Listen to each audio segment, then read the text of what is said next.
Skirts at funerals are just too revealing. She must be looking for a man. I'm fed up with my husband Kevin's narrow-minded thinking. Divorce? That's exactly what I want.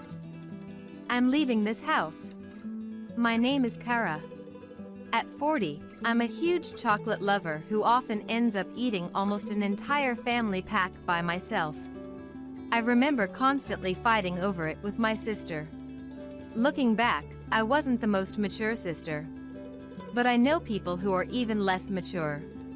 I was 25 back then. Just married to Kevin, a banker.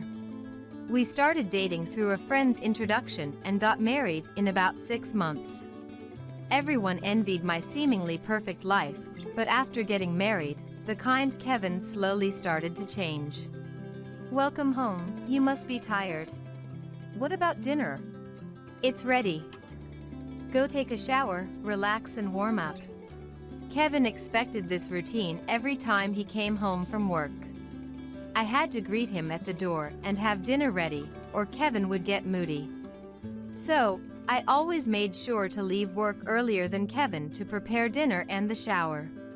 It was somewhat bothersome, but thanks to Kevin's high salary. We lived in a beautiful house and I had a marriage others envied. I tried not to mind the occasional whims of a husband, thinking it's common in many households. However, Kevin's behavior started to become increasingly absurd. Even after getting married, I often visited my parents on my days off. To see my sister, who was now 14 years younger than me. In our house where both parents worked, I think I was the one who mostly raised her. Not because I was forced to, but because I simply loved her and couldn't take my eyes off her. She was very frail. There were times when she was healthy, but also times when she was repeatedly in and out of the hospital, in a critical condition. Thinking that I might suddenly lose her one day. It was natural to have a deeper love for her than for a normal sister. So even after getting married, I kept visiting her when she was absent from school. But Kevin didn't approve of this. Who's more important to you, me or your sister? A wife should devote herself to her husband after marriage. My mom never did such things. You're failing as a wife. Kevin would start lecturing me on his beliefs for nearly an hour. Back then, none of my friends were married. So I confided in a coworker about Kevin. It's your fault. After you get married, you should devote yourself to your husband. She told me. I wondered if that was just how things were. Looking back, I was naive. But even so, not seeing my sister was never an option for me. Because her health got worse. She was hospitalized again and could only have short visits in a sterile room. Rushing to the hospital whenever possible was the natural thing to do for a family. Sometimes I took time off work, even on Kevin's days off, I would go. But of course, Kevin was vehemently against it. One day, he suddenly brought his mother, Amelia, home and, in front of her. What are you thinking? He confronted me. He made me stand up straight, ready to lecture. What do you mean? I'm taking care of everything at home. What's the problem? You really are hopeless. How many times do I have to tell you about your clothes? A wife wearing skirts is just disgraceful. What's wrong with wearing the clothes I like? Besides, this is the dress my sister chose for me. I can't just give it up. See? It's always about your sister. Who do you think should be your top priority? Who is feeding you? What? I work too. There's no need for you to say you're feeding me. Sigh. This is pointless. Listen, I've already called your workplace and told them you're resigning. Be grateful. From now on, you'll focus on being a housewife. What do you mean? Who gave you the right to do that? I won't listen to you. And from today, you'll live with my mom. She'll teach you how to be a proper wife." "This is ridiculous! You're insane! Shut up!" In a rage, Kevin smashed a glass on the floor. And not just that, he started throwing anything he could get his hands on. Seeing the shattered glass, I was truly frightened of Kevin for the first time. I regretted marrying such a person. Later, I called my company to cancel the resignation. "We don't want any trouble, so please just leave it as it is," they said. It seemed Kevin had demanded my resignation in an almost abusive way. And so, I lost my job and became the housewife Kevin wanted.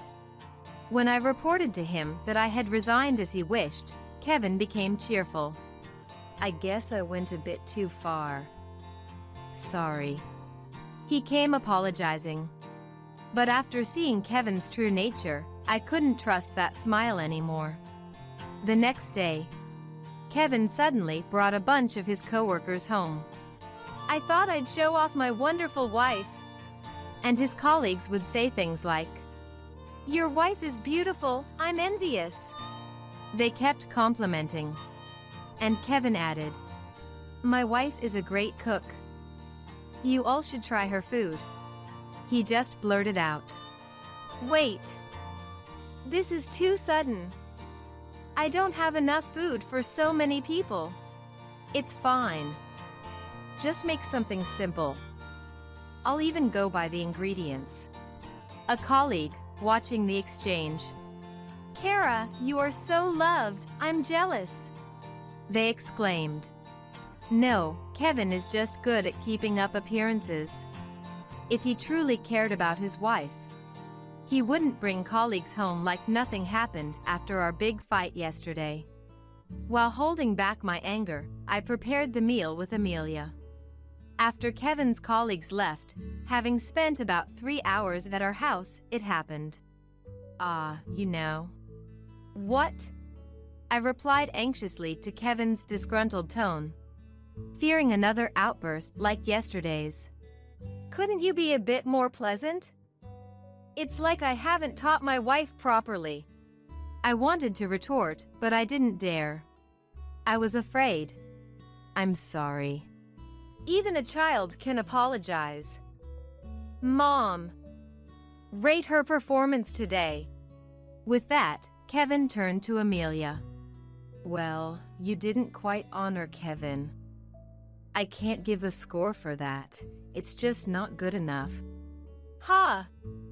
See, Mom knows best. A masterpiece, you're so bad she can't even rate you." Amelia's words were followed by Kevin playfully slapping my cheek while laughing loudly. "Also, about the meal, I tasted a bit, and it didn't seem to suit Kevin's taste."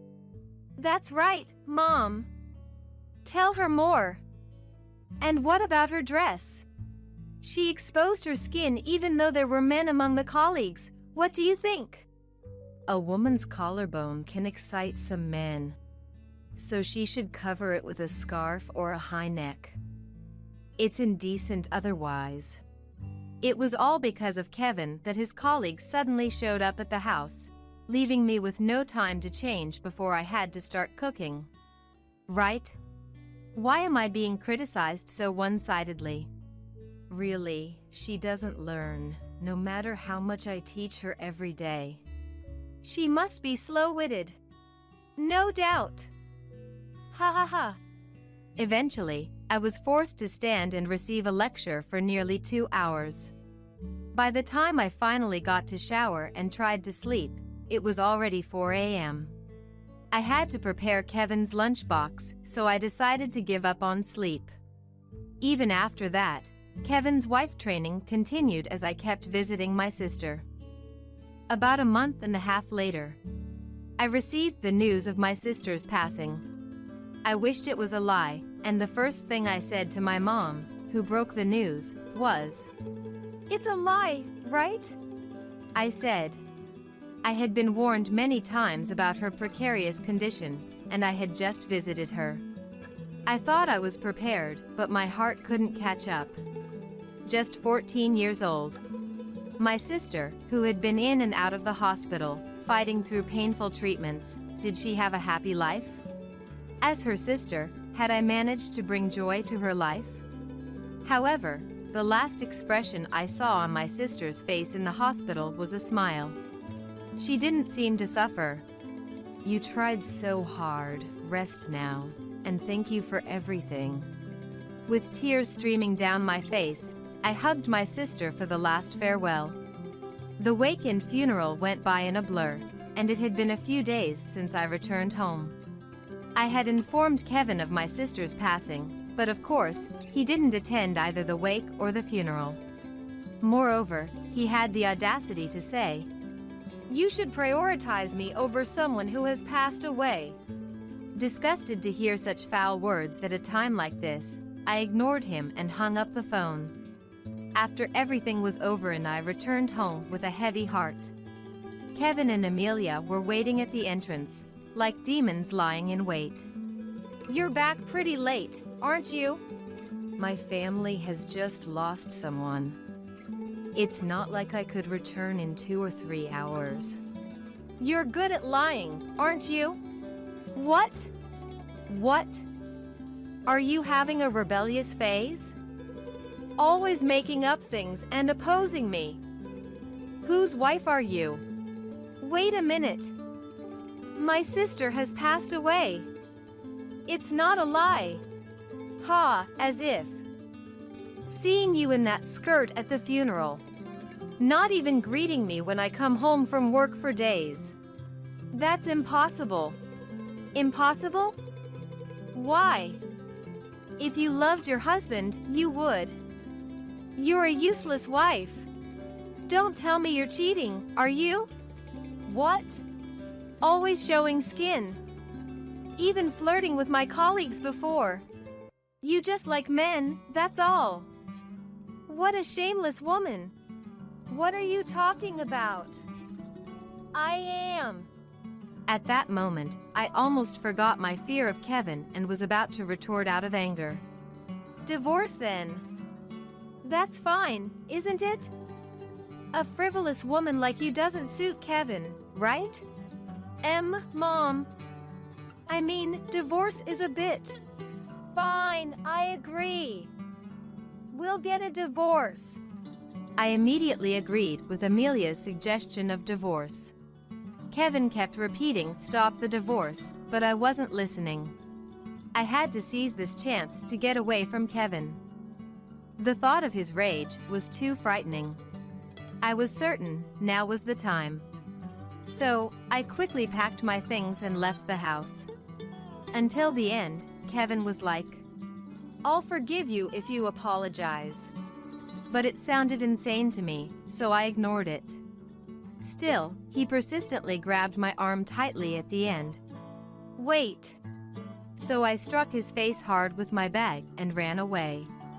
I headed straight to a certain place. A condo room that was prepared for such a scenario. Right as I entered the room, I got a call from Amelia on my mobile phone. "Hello? Kara? Did you arrive safely?" "Yes.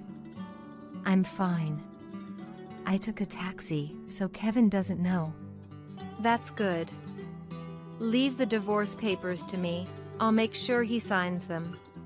"Thank you. I'm looking forward to living with you."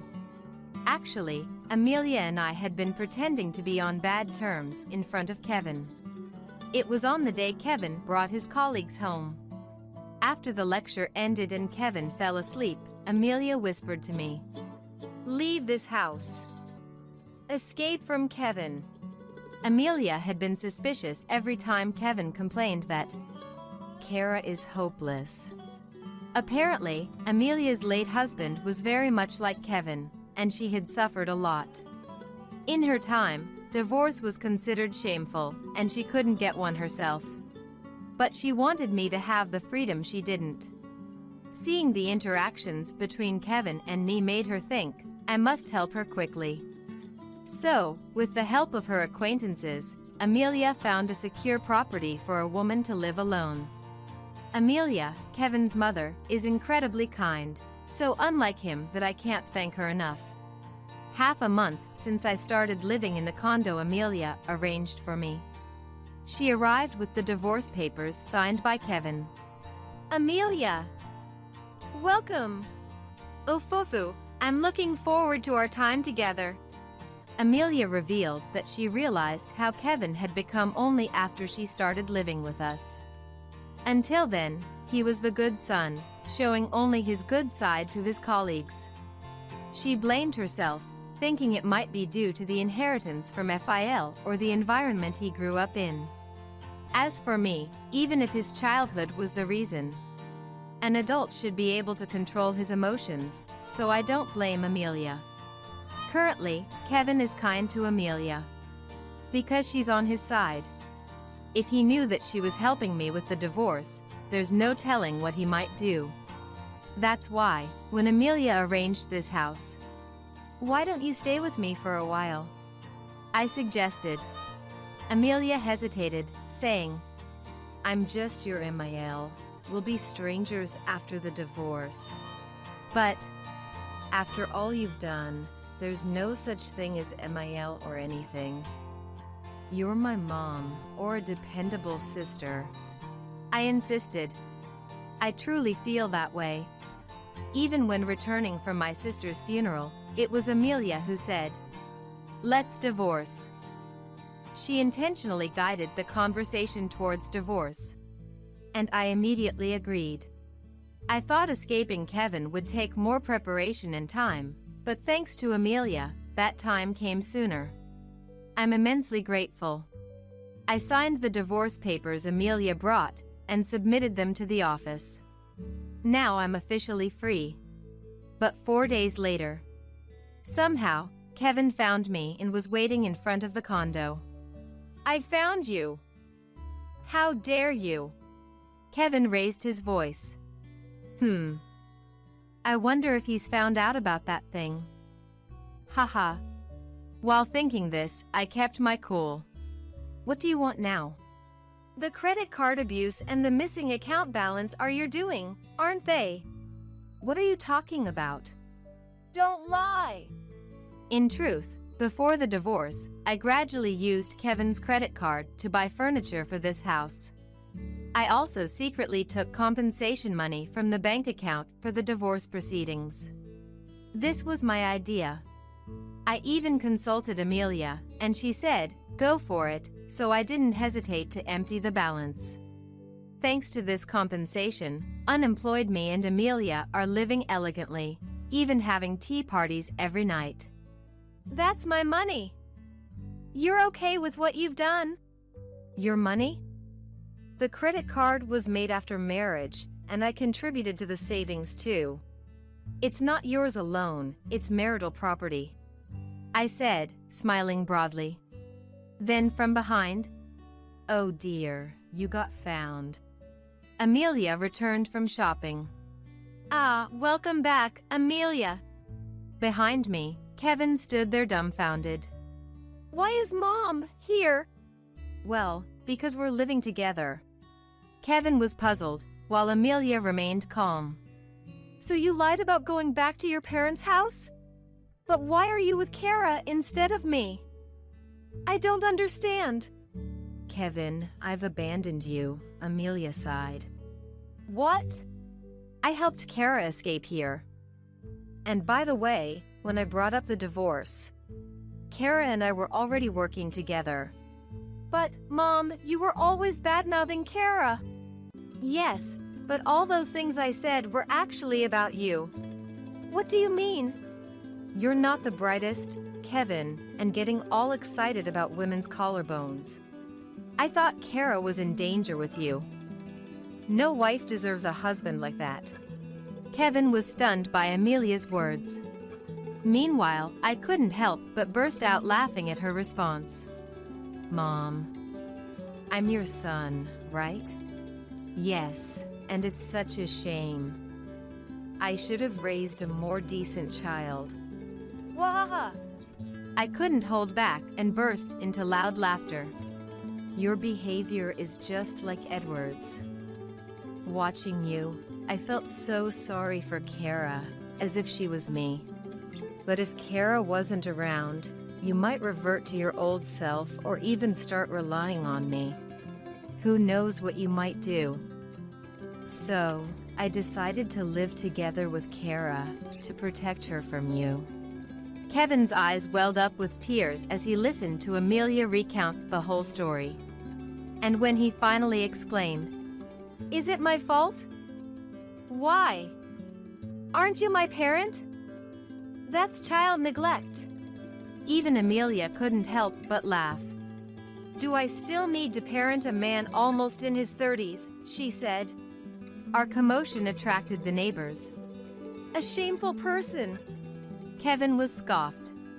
Embarrassed to be seen, Kevin left without raising his hand to us. But after a night's sleep, or perhaps losing his mind, Kevin vented his frustrations to his colleagues who used to drink at our house. "She's good on the surface, but neglects her husband. A mother who doesn't care for her child. Two people who squandered money." That was how he portrayed us, trying to gain sympathy. But such husbands are a social issue nowadays, a classic example of what women dislike. One woman told him. While not openly agreeing, the atmosphere clearly indicated Kevin is to blame, making his position at work uncomfortable. Pretending to be tough, but actually fragile as glass. Kevin couldn't withstand the stares and whispers of his colleagues and soon resigned. It's ironic how someone who hurled abuse at me couldn't take it when it was directed at him. Feeling lonely, Kevin sent me a bizarre letter trying to justify his actions and boast about his greatness as a man. A staggering 10 pages long. When I saw the thick envelope, I was terrified. I had blocked his messages, but if he could send handwritten letters this easily, I shuddered to think how many more there might be. I've heard of people clinging on after a divorce, but can't he just let go gracefully? Incidentally, the last line of his letter was, "If you ever miss me, feel free to get in touch." So, without hesitation, "Then please proceed with the division of assets," I just replied. Of course, this also led to a lot of disputes. I used to live in fear under the same roof with him, but not anymore. I spoke up boldly and decided to hire a lawyer. In fact, I had been recording Kevin's behavior at home, anticipating a divorce long before Amelia told me to escape. Enduring his harsh words and staying in that house for months was worth it. Thanks to that, I was able to secure a real compensation from the divorce proceedings. And I successfully concluded the division of assets. Afterward, as I started a new job, I moved out of the condo I shared with Amelia. It was actually within commuting distance, but surprisingly, Amelia got a boyfriend. The guy who introduced her to the condo turned out to be her new partner. When her boyfriend came to pick her up, Amelia said, "Come visit us once we're settled." They left hand in hand. I was quite taken aback by Amelia's move. Given how kind and capable she is, it's no surprise she's still popular at her age. As for me, I was so focused on my career that I missed the timing for remarriage. Or so I thought, but with the pandemic, we started having frequent online parties at work. This led to more casual exchanges of contacts with people I rarely talked to. And surprisingly, I received an approach from a manager of another department whom I had never spoken to before. Initially, I kept my distance because we were from the same company. But as we talked about things we couldn't discuss at work online, we grew closer and started dating. The manager, who hadn't been in a relationship for years after his last girlfriend left him for being too career-focused, said, "I don't want to make the same mistake again." He treated me very kindly. And happily, we're set to marry next year. I was worried about how his in-laws would react to my divorce history. "Thank you for taking our son off our hands." They were surprisingly calm. When I told Amelia about my remarriage, she was delighted. As for Kevin, He found another job at a different bank and remarried. But with his character, he ended up divorcing again. Now at divorce number 3. Being a bank employee with initially polite manners and blaming his past divorces on his wives. He still manages to trap women. Even when Amelia warns his fiancés about his true nature, Kevin skillfully deceives them. But reaching a third divorce probably means he'll start to be shunned by women, and I hope no more victims will emerge. Given the number of women he's wronged, I doubt he'll have a happy ending. Well, it's none of my business anymore. I found a new wife, so let's get a divorce, he said, handing me the divorce papers out of nowhere. What kind of way to say it is that? I replied to Christian, visibly upset. What do you mean? Explain yourself properly. There's nothing much to explain. You're in a wheelchair, right? That means I have to take care of you. I don't want that. So, divorce it is. Shalia, help me! What should I do now? Christian was nearly hysterical, his words hard to make out. His distress was far from normal. Who are you? I responded calmly. Who? It's me, Christian. At first, I didn't recognize him because of his drastic change, but hearing his voice made it clear. Pretending not to know him, Christian seemed quite panicked. My name is Shalia, a 46-year-old homemaker. I have a daughter, Lissa, who's 21. I live with my husband Christian, who's 4 years older, and our daughter. After finishing junior college, I got a job at a construction company. Christian, who was in sales for construction equipment, frequented my company. I was impressed by his diligent salesmanship and took a liking to him. Christian was always very energetic and had a loud voice, and although he sometimes got confused and looked at me with disdain, he left a good impression on me. When he asked me out, I quickly said yes. After several dates, we got married. Our daughter Lissa has already received a job offer. She's set to work at a financial institution starting this spring. Since it's within commuting distance from home, the 3 of us will continue to live together for a while. With her thesis submitted, Lissa is enjoying her last moments of student life. I felt relieved that I was finally getting a break from parenting. However, our family life hasn't been smooth sailing. Christian has damaged his liver from years of unhealthy living. He can't enjoy his favorite drinks and is on a restricted diet.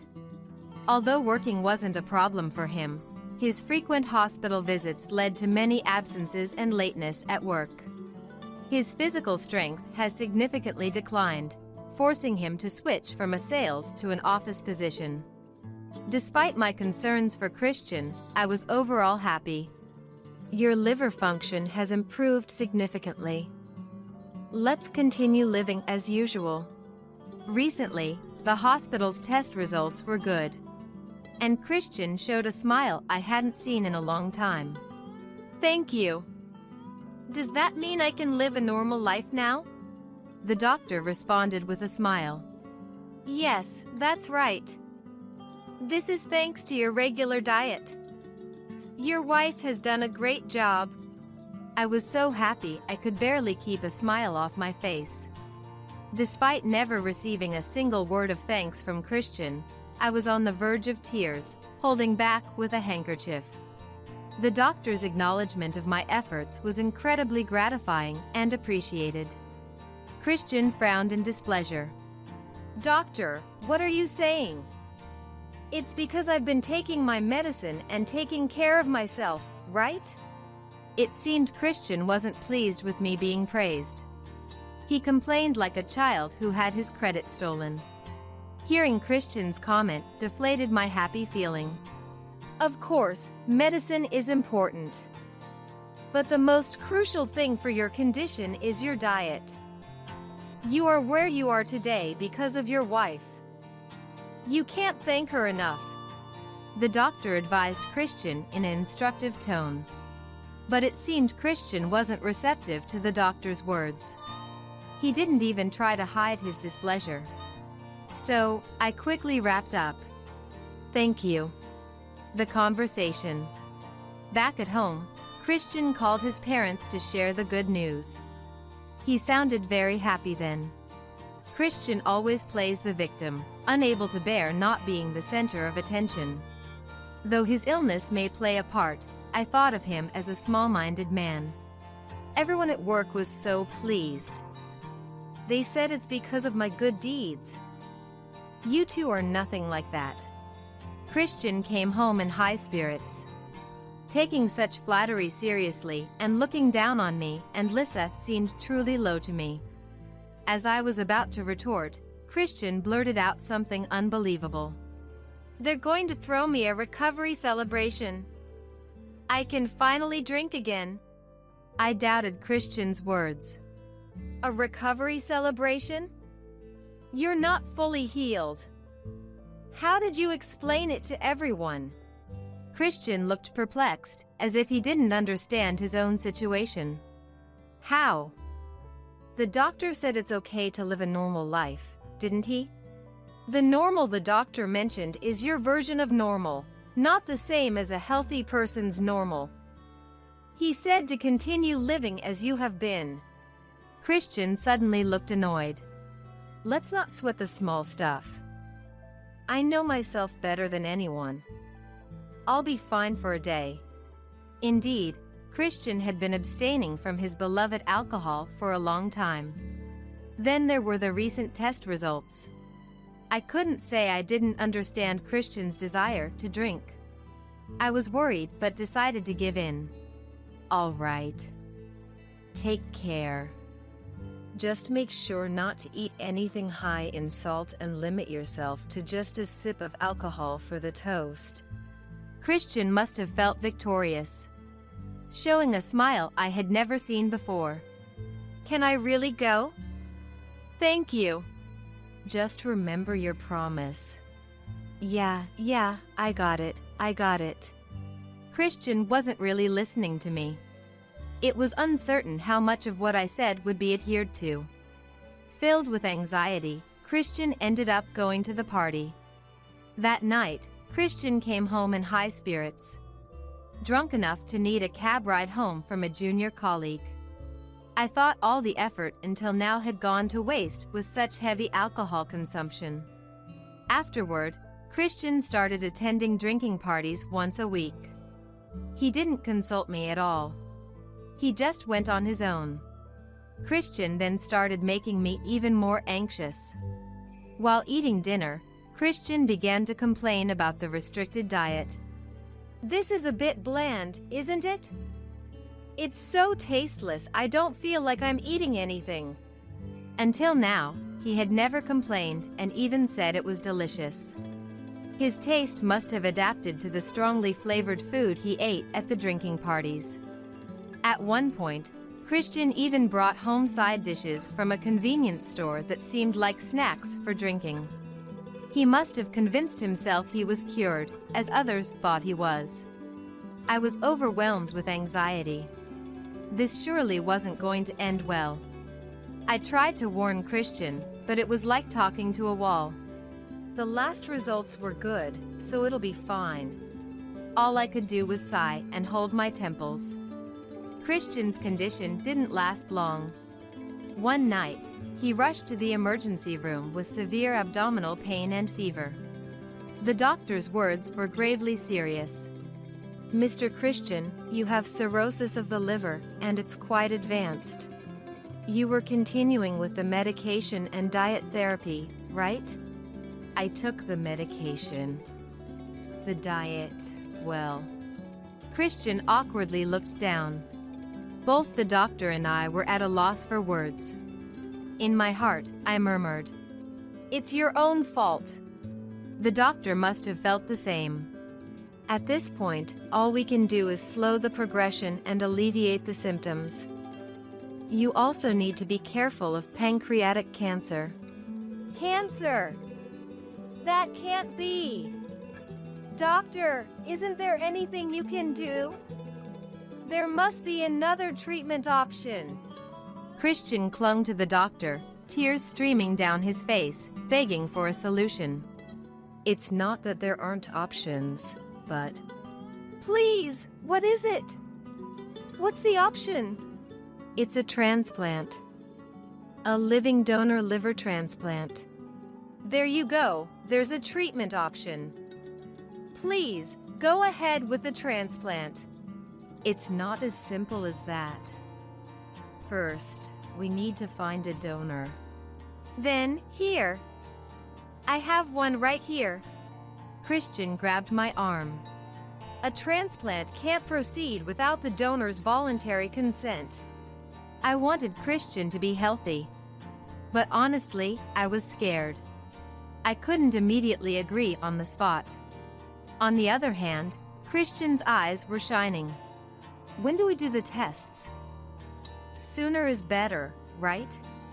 Christian was already set on receiving the transplant surgery. My feelings were of no concern to him. After much thought, I decided to undergo the tests to become a donor. I was a match as a donor. Then, the surgery happened in no time. The operation was over more quickly than I had anticipated. Both Christian and I had successful surgeries. I was hospitalized for 3 weeks, and during my stay, Lisa came to the hospital and took care of me. Afterwards, she continued to visit the hospital to take care of Christian. Christian spent a few days in the ICU before being moved to a general ward, and after 3 months, he was discharged. His prognosis was good, with no complications, rejection, or signs of infection, and he was recovering smoothly. A year later, Christian returned to society and started going to the office again. He looked healthier, more vibrant, and energetic than before. I truly thought it was good that we went through with the transplant. However, my condition then started to worsen. I began to cough, experience shortness of breath and dizziness, and often couldn't stand up. Thinking it was a consequence of the surgery, I had it checked during a regular checkup, but nothing abnormal was found. After visiting various hospitals, I was diagnosed with lung cancer. Despite not smoking, I learned that lung cancer can still occur.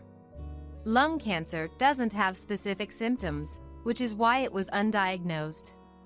Fortunately, my cancer was caught early, so I could be treated with chemotherapy and radiation. The dizziness persisted, and I had difficulty standing, leading to a wheelchair-bound life. It was then, as our roles reversed, that a serious situation occurred. Christian didn't come home one night, and I was worried something had happened, but Lisa handed me her smartphone. On the screen was a photo of Christian happily drinking at a pub with his coworkers. This was 10 minutes ago, Lisa said with a look of disbelief. I was flabbergasted. Despite having had a liver transplant just a year ago, it seemed Christian had no awareness of being ill. How much trouble he had caused the family due to this lack of awareness. I worried for nothing. Let's just go to sleep. However, Christian didn't come home that day. He didn't return the next morning either, so I called his smartphone. He didn't answer but sent a message instead. The message said he had left divorce papers in the bedroom for me to file. Shocked, I dropped the smartphone to the floor. I called Lisa loudly and asked her to check Christian's bedroom. Lisa came down looking pale. Mom, this, she said, holding a piece of paper. Taking it, I gasped. What's this? I was filled with disbelief. The paper was a filled-out divorce application. Unbelievable! What kind of person does this? Lisa, possibly out of frustration, was red-faced and teary-eyed. I, on the other hand, had become calm. I felt more resignation than anger or sadness. Then, my smartphone rang. It was from Christian. Taking a deep breath, I answered. As soon as he heard my voice, Christian began speaking cheerfully. "I've found a new wife, so we're getting a divorce, lol." Handing me divorce papers out of the blue, what a way to say it. I replied to Christian, clearly upset. "What do you mean? Explain yourself properly." "There's not much to explain. You're in a wheelchair, right? That means I have to take care of you. I don't want that. So, divorce it is." I felt like everything went dark in front of me. It was more of a feeling of disgust and pity than shock. Lisa snatched the smartphone from me and yelled at Christian. "What do you mean her? Are you even human?" I was still in disbelief. However, I didn't feel sad or hurt. Christian's selfish behavior over time had probably numbed my feelings for him. There was a sense of liberation in me. The regrettable part was that Christian never had any feelings of gratitude or respect for our family. Seeing Lisa looking at me worriedly, I smiled at her. "I'll be fine. I've been over him for a while." It's infuriating, though. Still, I was anxious. With my condition, working wouldn't be easy. Of course, I would ensure to get adequate compensation in the divorce settlement. But that alone might not be enough. Given the circumstances, I resolved to focus on what I could do moving forward. "We have to make sure to get enough compensation from the divorce settlement to not struggle with living expenses." I renewed my determination, clenching my fists tightly.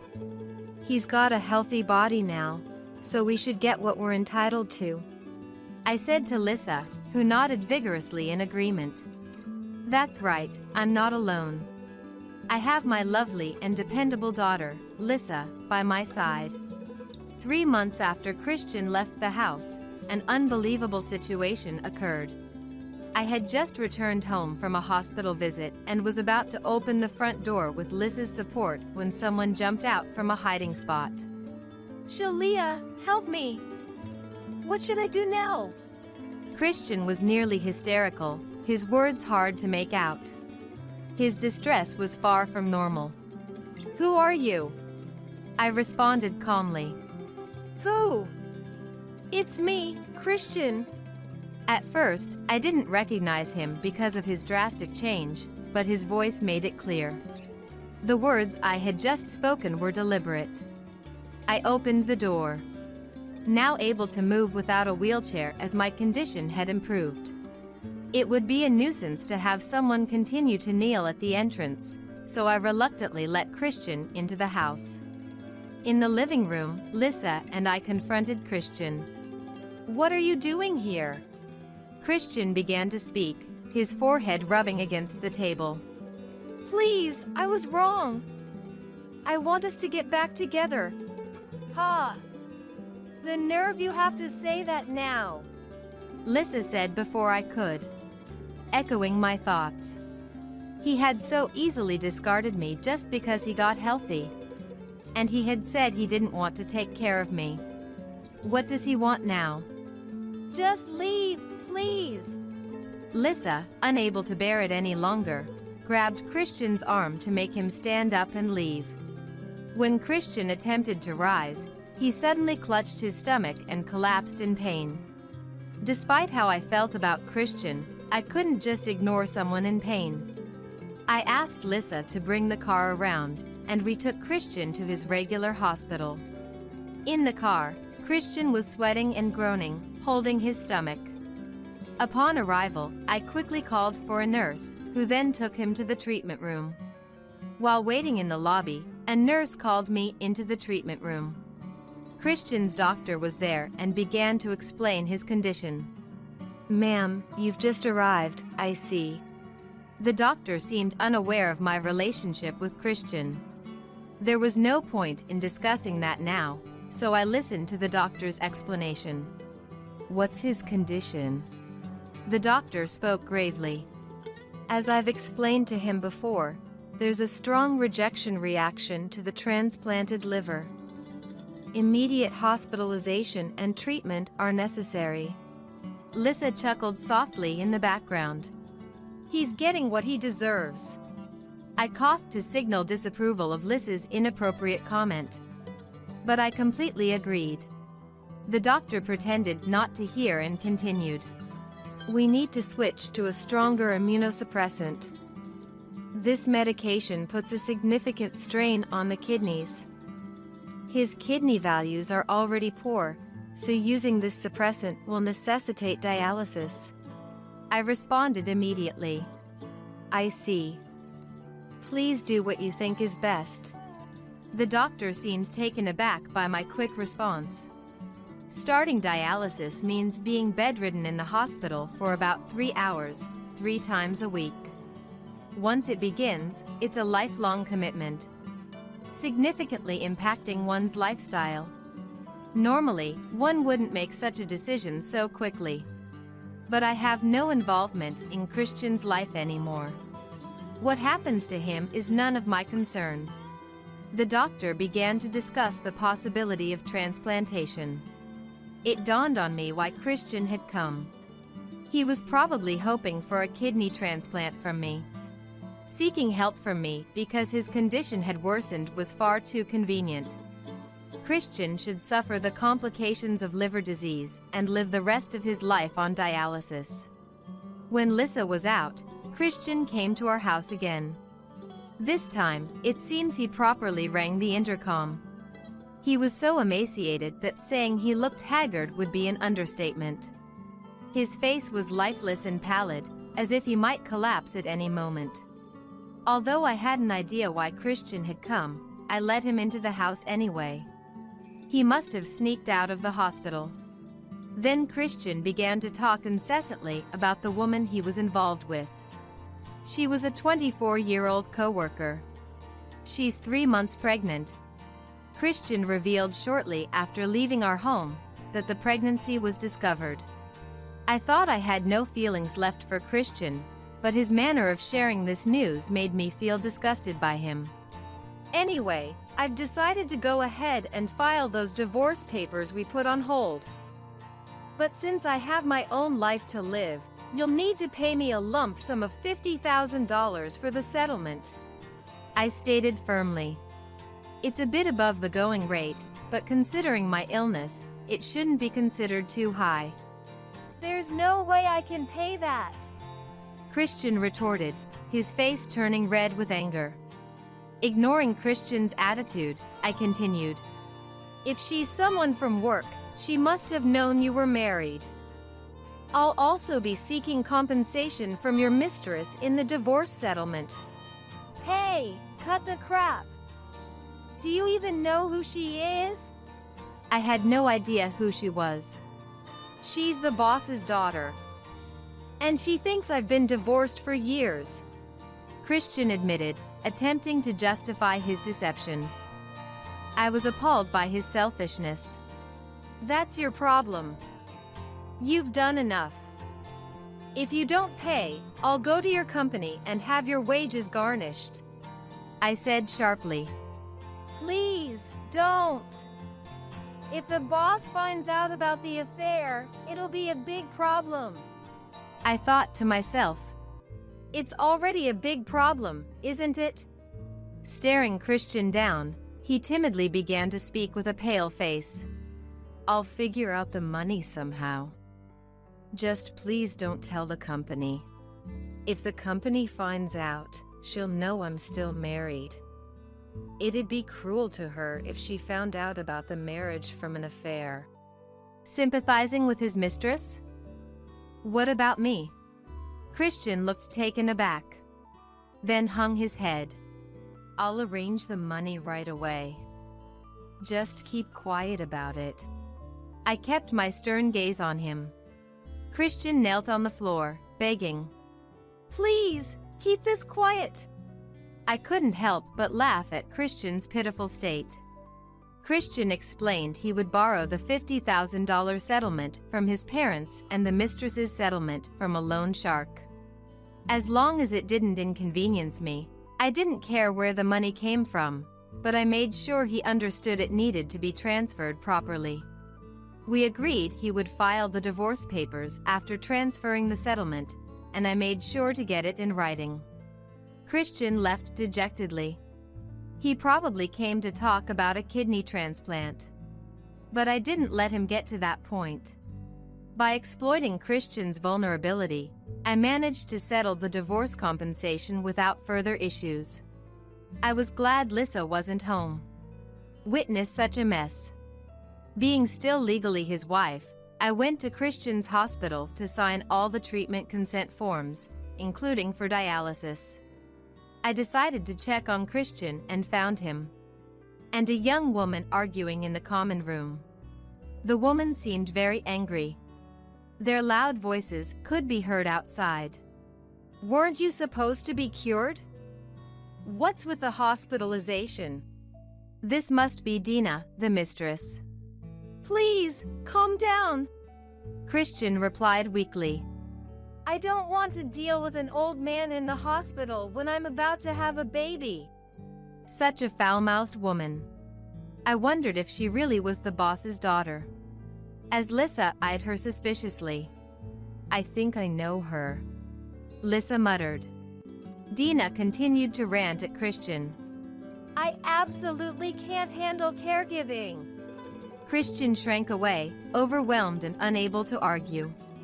"And what's this about divorce compensation?" Lissa looked at me and laughed. "I just couldn't help myself and sent a letter about the affair to the company president." Perhaps that's why Dina came storming in. "It's practically marriage fraud. He lied about being healthy. I'm the one who should be getting the divorce compensation." I couldn't help but laugh at her words.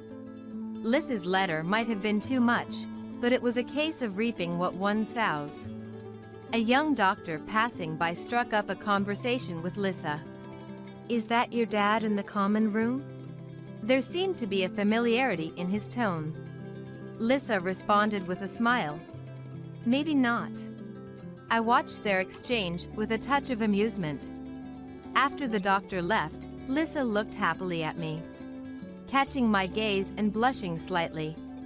Then, a nurse mentioned to me that there was laundry piling up.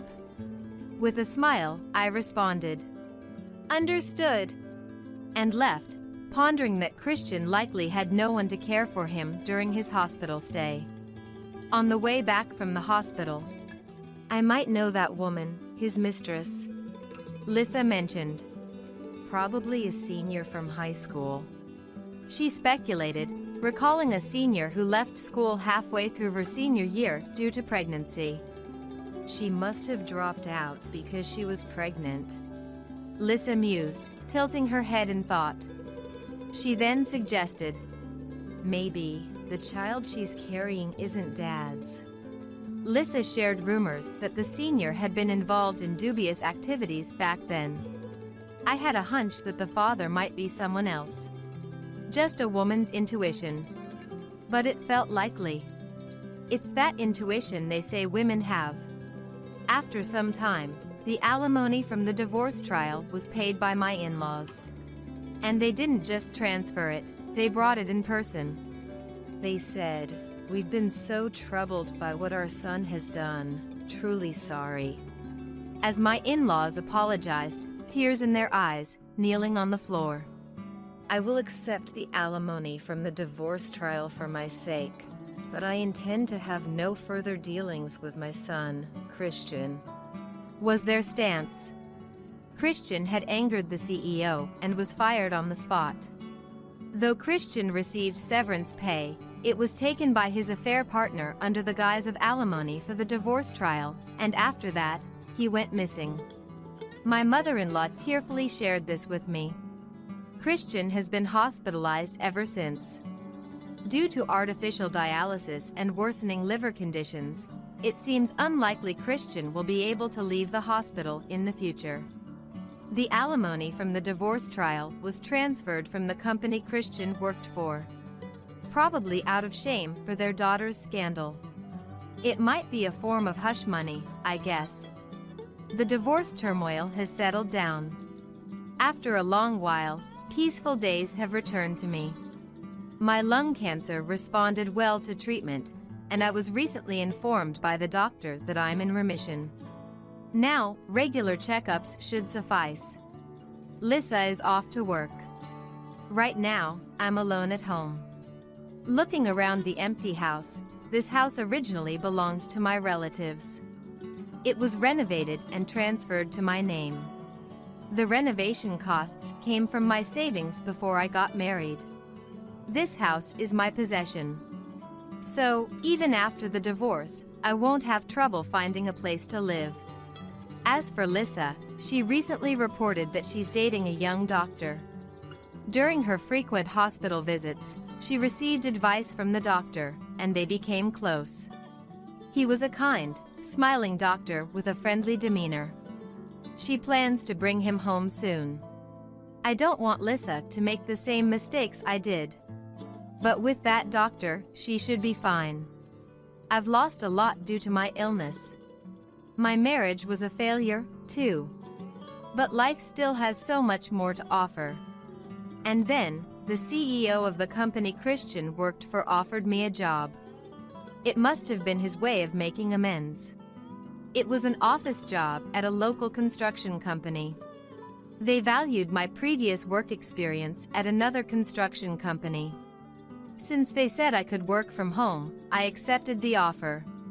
Having a stable income greatly reduced my anxiety about the future. I am going to be happier from now on. I don't just want to regret the past, I aim to live looking forward. The moment I had been dreading finally arrived. My husband, who has tormented me endlessly, and his ever-critical mother.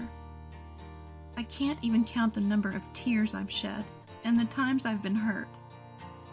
Despite it all, I've held on, trying my best to fulfill my role as a wife and homemaker. But my husband, he never seemed to care about my struggles. He even decided to move his mother into our home without consulting me. Is your mom all moved in? Of course she is, but here's the thing. Yeah, she's settled in. In fact, I just finished moving back to my parents' home. Wait, what? Your parents' place? His voice over the phone was tinged with panic. I could tell he hadn't seen this coming. But don't think it ends here. I owe you for all the pain you've caused me. My name is Eleanor, a 44-year-old homemaker. I met Raymond at a party when I was 20, and we instantly clicked.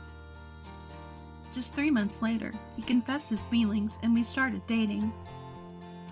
A year later, as I turned 21, he asked, "Will you marry me?" A year after our marriage, I became pregnant and our first son was born. I thought I would have the fairy tale life I had dreamt of during my school days. But life wasn't that simple. Hey, is dinner ready yet? Did you make the bed? That's what Raymond always says when he comes home from work. I sometimes wonder if he thinks of me just as a maid. I'm sorry, I got a bit tied up. I'll get everything ready now. Seriously? Don't you think about how tired I am after work? I deal with so much stress to provide for our family. And remember, I'm a manager. A manager! Whenever something doesn't go his way, Raymond starts ranting about being a manager and makes snide remarks.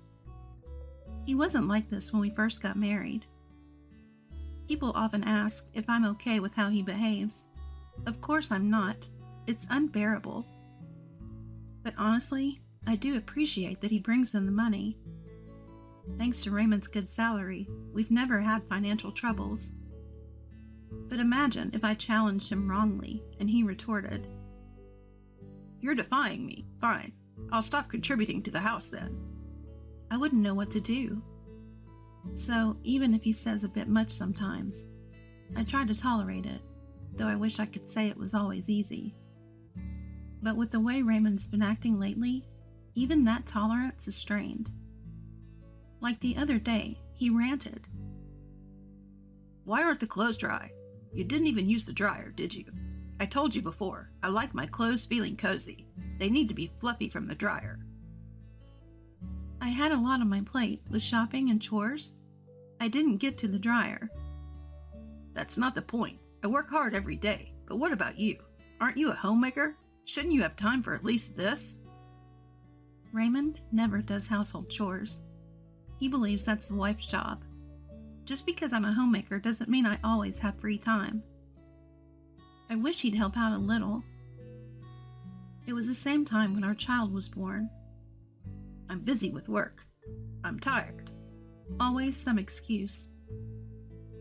So I've done all the household and childcare duties by myself. But there's another source of stress. My mother-in-law. Eleanor, did you clean this properly? And what are you planning for dinner tonight? Surely not some takeaway. Whenever my mother-in-law visits, she's always like this. She constantly looks for my mistakes and never hesitates to criticize. Both mother and son act similarly. Like they say, the apple doesn't fall far from the tree. And today, she started again. Eleanor, how many times have I told you? Clean the house every day to make it comfortable for my son. Why don't you? Are you ignoring my advice on purpose? This is why I was against my son marrying someone like you. You can't even manage the house properly. Just looking at you infuriates me. Constant criticism from Raymond and my mother-in-law, and I endure it all with a smile. But there's one thing I just can't overlook. Mother-in-law's gambling habit. Whenever she has the chance, she's playing poker, slot machines, roulette, or craps. She just loves to gamble. And she spends all her money in the blink of an eye. Worse still, she laughs about it. And Raymond just laughs along with her. Hold on a second. Whose money do you think you're using? The money mother-in-law spends on gambling comes from our household savings. I've brought this up to Raymond multiple times, but I'm just as upset about it. Hey, could you tell Mom? I mean, I could tell her, but if I do, I think she'd be really shocked. Plus, I'm so busy with work, I don't think I can discuss it calmly.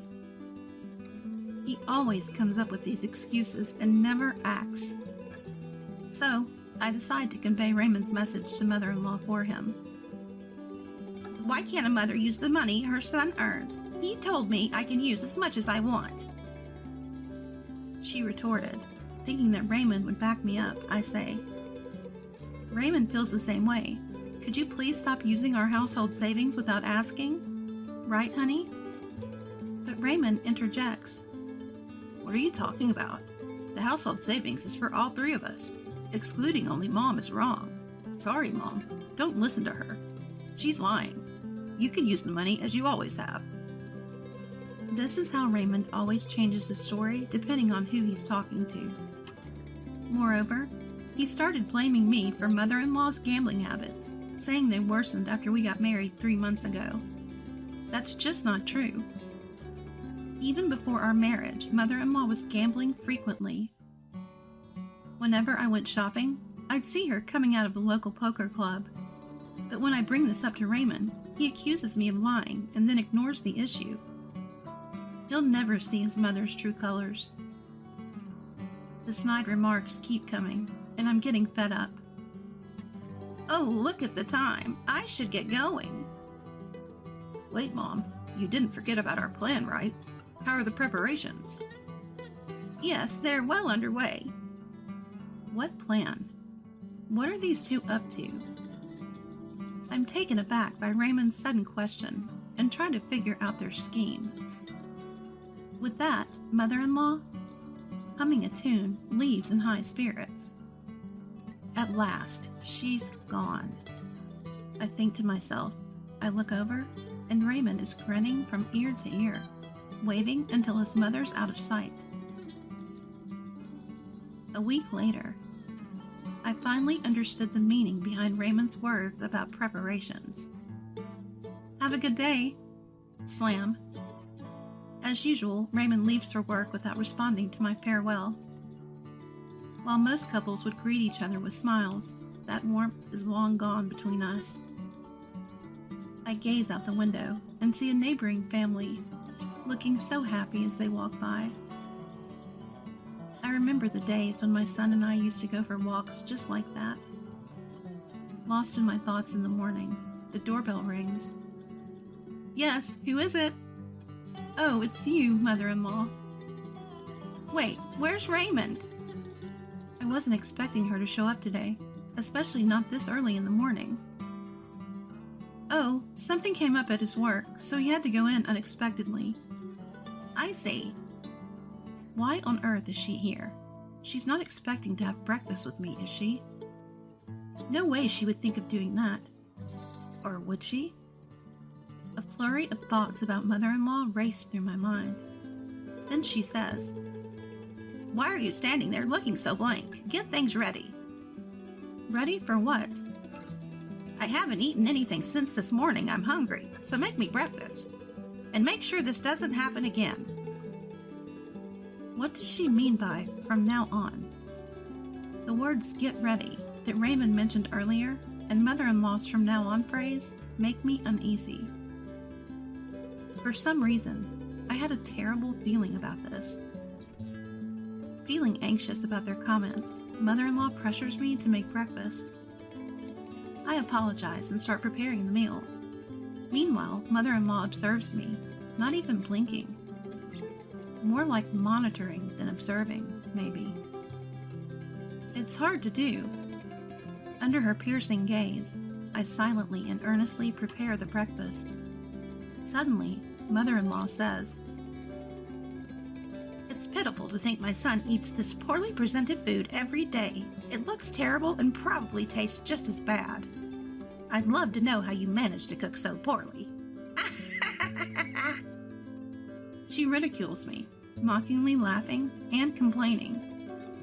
Why do I have to hear this all first thing in the morning? What was supposed to be a pleasant morning felt as if it had turned into a downpour. Sorry for the wait. It took you long enough. How much time do you need for a meal like this? Maybe you should attend a cooking class. Then you might be able to cook something decent. Though even then, it'd be like getting a D instead of an F.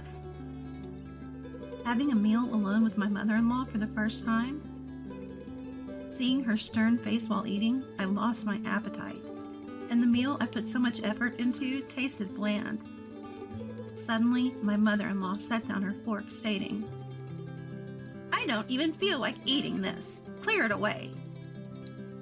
I'm sorry. I just can't take this anymore. I wish she'd leave sooner. But little did I know my wish would be shattered in no time. Ring, ring. Excuse me for a moment. "Hey, Mom's there, right? Let me talk to her." Handing the phone to my mother-in-law after Raymond's request, she exclaimed, "You told me we discussed that matter, making me come over so early? Now you say you're at work. What's going on?" "Sorry, something came up. I'll be back before noon. Just relax till then." "Hurry up. Being with her is just stressful." She ended the call with Raymond and returned the phone to me with a slight throw. Trying to ask what Raymond had said, she just glared and told me he'd be back before noon. 3 hours later, Raymond returned home and immediately asked her, "Sorry, Mom. So, are you ready?" "Yes, just need to pack my things." "Pack? What?" Before I could process, Raymond dropped a bombshell. "From now on, Mom will live here too." What? It was a shock. I always thought it would be just the two of us living here, but now my mother-in-law will be moving in too? The mere thought of my mother-in-law coming here terrifies me. Living a life constantly getting snide remarks from Raymond and my mother-in-law every day. I just can't bear the thought of it. "Mom, I'll help you move on my next day off." "That would be helpful, but don't bring her along. We don't need someone useless." "Don't worry, it'll just be me." The shocking twist left my mind blank, unable to process anything. That evening, Raymond and his mom went out for dinner. Alone, I pondered our future. How would I coexist with the two of them? Was I just supposed to endure everything? Or was there another way? The same thoughts kept replaying, but no answers came. Lost in my despair, I felt tears spilling when suddenly, ring ring, a phone call. Wiping away my tears, I answered, and the voice on the other end was, "Oh," a call from the most unexpected person. The familiar voice echoed in my ear when I picked up the phone. "Mom, it's been a while." "Eric, it has indeed. Have you been well?" "Yeah, I'm good. Granddad and Granny are also doing well. We're all getting along." It was my son Eric on the other end. After graduating from college, Eric took a job at a company near our family home. Because his work was close, he had chosen to live with his grandparents, away from us. "When will you come to visit? It's been years since you last did. The two of them really want to see you." "I'm sorry. I've been so busy and just couldn't make it to the family home." "Busy with what? Isn't it because of Dad and Grandmother?" He hit the nail on the head. The reason I couldn't visit was indeed because of those two. Raymond didn't like the idea of me visiting my parents. As a homemaker, Raymond only sees me as a mere housekeeper. He has this ridiculous notion that I should always be taking care of the home. And his mother-in-law shared the same view. She too only saw me as a convenient housekeeper, always expecting me to tend to the house. So I felt trapped, unable to leave, and just living within the confines of our home. It felt like I was a bird caged up. Eric knew this. He once visited this house and remembered the words Raymond and mother-in-law had hurled at me. "Aren't you a homemaker? Then you need to do your household duties properly. A housekeeper who can't even do chores is useless anywhere. Be grateful you're even needed here by us." It was then that Eric first realized the treatment I was getting from the two of them. "I thought as much." "I'm sorry for making you worry." "Listen, Mom, I have an idea." Then Eric suggested something unexpected. It was something I hadn't ever considered. "Really? Are you serious?" "Of course, it's to help you, Mom." While it might seem obvious, Eric's words became the lifeline I needed for my hellish life. From the next day, while Raymond was at work, I started implementing what Eric had told me to do. Being cautious not to let Raymond notice, and always vigilant for the often unexpectedly appearing mother-in-law. There were a few close calls. "Hey, have you been up to something lately?" "Why do you ask?" "Mom mentioned it. She said you've been acting differently. You're not cheating on me, are you?" Last time, I was saved by Raymond's ridiculous misunderstanding. But I can't underestimate my mother-in-law. She's sharp. I need to be more careful and not let my guard down around her. Still, it's clear that Raymond doesn't really care about me. Well, that's fine. It actually makes things easier for me. In fact, it's a relief. I can't wait to see how they'll react to what comes next. Ring ring. "Mom, how far along are you with the preparations?" "I've got everything ready and I've made a lot of progress. Now we just wait for the day." "Speaking of which, do you know when Grandmother is moving in?" "She's moving in the day after tomorrow. I overheard them talking about it when they were in a good mood." I have to make sure they pay for everything they've done to me. The climax is approaching. The morning my mother-in-law is set to arrive. "Don't slack off just because I'm not around. Also, help Mom with the luggage when she gets here, and keep the house clean. Mom said she won't forgive even a speck of dust." "I understand." After seeing Raymond off, I start the final preparations. Then, the doorbell rings. "Good morning, Mom." "Eric, I'm sorry, but can you help me?" "Of course. Let's get this done quickly before Grandmother arrives." With Eric's help, we finalize everything. And 30 minutes later, all right, let's go. I hop into Eric's car and we head to a certain place. Ring, ring. Hello. The moment has arrived. Raymond and mother-in-law have tormented me endlessly. I don't even know how many tears I've shed or how much pain I've endured. Yet I've persisted, trying my best as a homemaker. But Raymond never seemed to care about my struggles. And he decided to move in with his mother without discussing it with me. Is Mom all settled in? Of course she is, but guess what? Yes, she's all settled, and I've just finished moving back to my parents' home. What? Back to your parents? Raymond's panic was evident, even over the phone. But that's not the end of it. He's got a lot coming his way. I delivered the final blow to Raymond. Today's the day we get divorced. The divorce papers, already filled out with your name, are on the table. When you get home, all you need to do is sign and take them to the courthouse. Just to make sure there's no delay, I've arranged for a lawyer to accompany you. The lawyer will also discuss the division of our assets. Raymond, taken aback, blurted out, "Wait, what are you talking about? Divorce? Are you kidding me?" No matter what you say, it won't change my mind. Oh, by the way, we don't have a single cent in our savings. What? That can't be true. I've been contributing every month. Yes, but your dear mother gambled all that money away. We have nothing left. What? I suggest you and your mother figure things out. Good luck. Right after ending the call with Raymond, his mother showed up at the house, arms laden with bags, enthusiastically ringing the doorbell. I didn't answer. Infuriated, she yelled, "Hey, open up! How long are you going to keep me waiting out here? Open the damn door, you wretched woman! Get out here!" Her screaming and swearing at the front door attracted the attention of a passerby. They suspected her of causing trouble and called the police. In just a few minutes, officers arrived and took her away. About 30 minutes later, a distraught Raymond, unable to focus on his work after hearing the news, rushed home, but I was nowhere to be seen.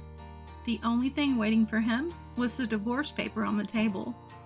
The sight left him completely speechless, and he just sat down devastated. 2 hours later, the lawyer arrived and accompanied a despondent Raymond to the courthouse to submit the divorce papers. At last, our divorce was finalized. The next day, after being released from police custody, Raymond's mother came home, only to find her son deeply affected by the shock of the divorce. Although Raymond had planned to live with her, the trauma of the divorce made him take a leave from work, and a month later, he resigned. With no income, he had to sell the new house they had just built.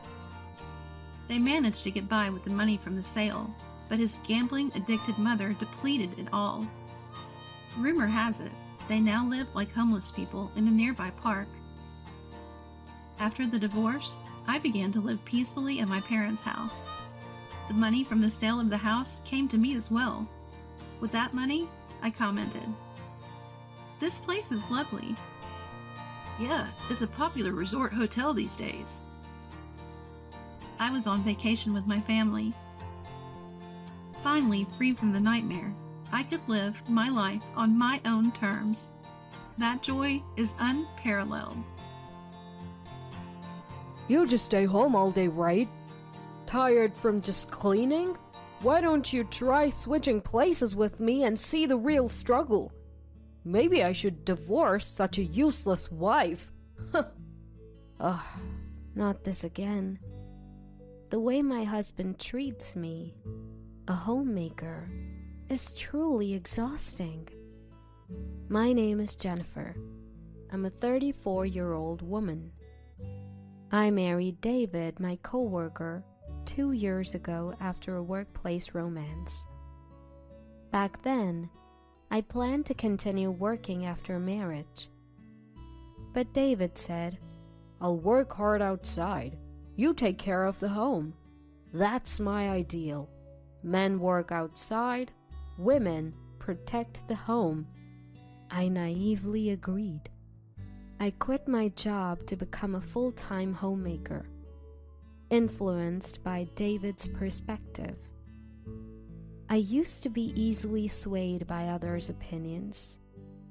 Above all, I deeply loved David. So, I followed whatever he said without questioning. I guess I was blinded by love. If only I had stood my ground and not quit my job. Maybe things wouldn't have turned out this way. That's what I still believe. People think homemakers just laze around at home all day. But in reality, it's not like that. Cleaning, laundry, neighborhood meetings, they all consume more time than one might think. Doing all these tasks daily by myself is honestly tough. Employees get weekends off, but homemakers don't. So, on Sundays when David's home, I'd ask, "Hey, I'm a bit busy. Could you help clean the bathroom?" But he'd instantly get grumpy. "Seriously? I work every day to provide, and now you want me to work at home too? Who do you think provides the meals?" If I dared to say, "I appreciate your hard work during the week, but we're a team, right? Can't you help out a bit on your days off?" David would snap back.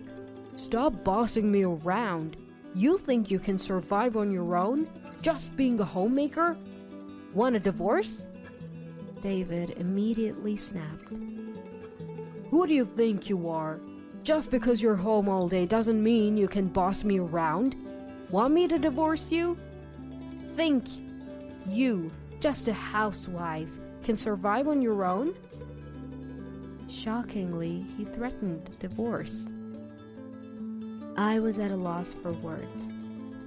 Maybe I shouldn't have reacted the way I did. From then on, every time I said something, David would end with, "If you don't like it, let's divorce."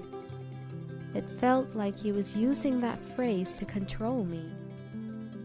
Even though I used to work, I had retired and become a housewife. The idea of divorce that David kept bringing up was terrifying. If he really divorced me, how would I survive? What about income? Where would I live? For me, a housewife, nothing was scarier than the thought of divorce. What scared me the most was David himself. He used to be so kind. How did he change so much after we got married? Did I make a mistake in judging him?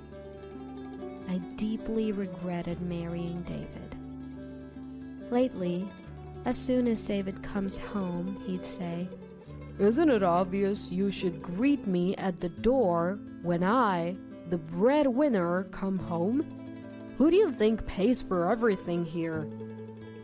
Yes, David earns the money, but I take care of everything at home. We're supposed to be partners, not in a master-servant relationship. It's supposed to be an equal relationship. Yet, David seems to believe he's superior. He looks down on me, thinking he's above. At first, I thought maybe he was venting work frustrations on me, so I kept quiet. But over time, David began to act like he was always right. And every day was like this. After his lecture, David carelessly throws his suit all over the place and changes into casual clothes. I pick them up and toss them into the washing machine. This is a daily routine. Even after eating the dinner I prepared, he complains. "Is this all you can cook?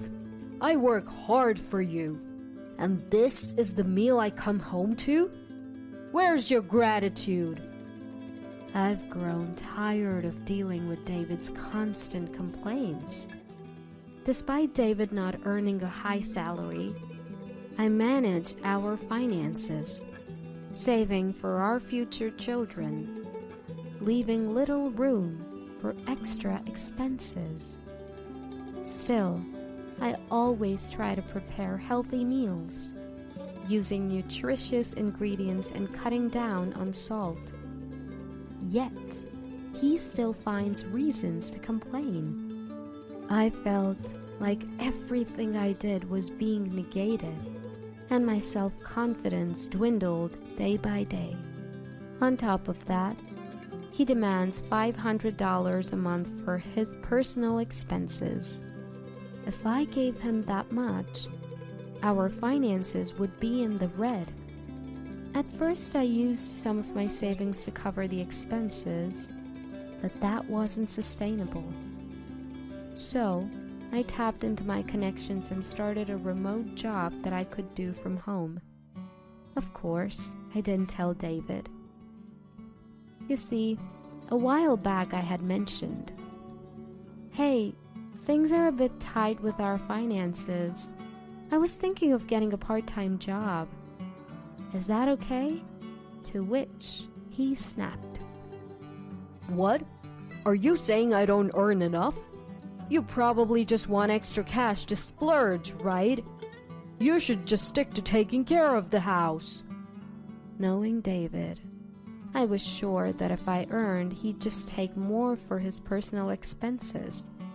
So, I decided to work remotely without telling David. The money I earned went towards our living expenses and savings for the future.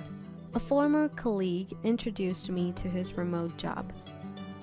I would log into the company system and handle administrative tasks, mainly settling travel expenses claimed by employees. Having experience from my previous job, the work wasn't challenging. More than that, being home all day, this remote job gave me a sense of purpose. It felt rewarding. Then, one day, after juggling remote work and household chores, I was exhausted. I decided to take a short break and lay down on the sofa. That was a mistake. I unintentionally fell asleep and was awakened by David in the evening. It was already night. Of course, dinner wasn't ready, and neither was the bathroom. David, seeing this, sighed and said, "What were you doing all day? Lounging around? Neglecting the house? I come home and you're just napping on the sofa. Seriously, homemakers are just leeches." Usually I wouldn't react to David's words, but that day I was tired, so I snapped back. "What's your problem? I just happened to fall asleep today. Stop making it sound like I do nothing all day." David, not expecting a retort, turned red with anger. "You're defying me? I'm the head of this household. How dare you speak to me in that tone? If you're going to be defiant, leave this house." "Well, maybe I will. I've been waiting to take some time for myself anyway." It was a classic case of tit for tat. I quickly packed some essentials and headed to a nearby hotel. The look of shock on David's face as I left was priceless. He probably never imagined I'd actually leave. In the past, I would have just been bewildered if David told me to leave. But now, things were different. After all, I had my remote job as a source of income. Being confined to the house and only doing household chores, this job became my only connection to the outside world. The feeling of being appreciated and thanked directly for my work. seeing my efforts being rewarded with a paycheck. Having never received gratitude from David for all the housework, this job had become a significant part of my life. Thanks to my remote job, I gained confidence and strength. Maybe some time apart would be good for both of us. With that thought, I lived in the hotel for about a week. During that time, I continued my remote work from the hotel and even uncovered some fraudulent activities by an employee. Then, one day, my phone rang. It was David. I was thinking it might be time for me to return home, so I hoped this call would be the perfect opportunity.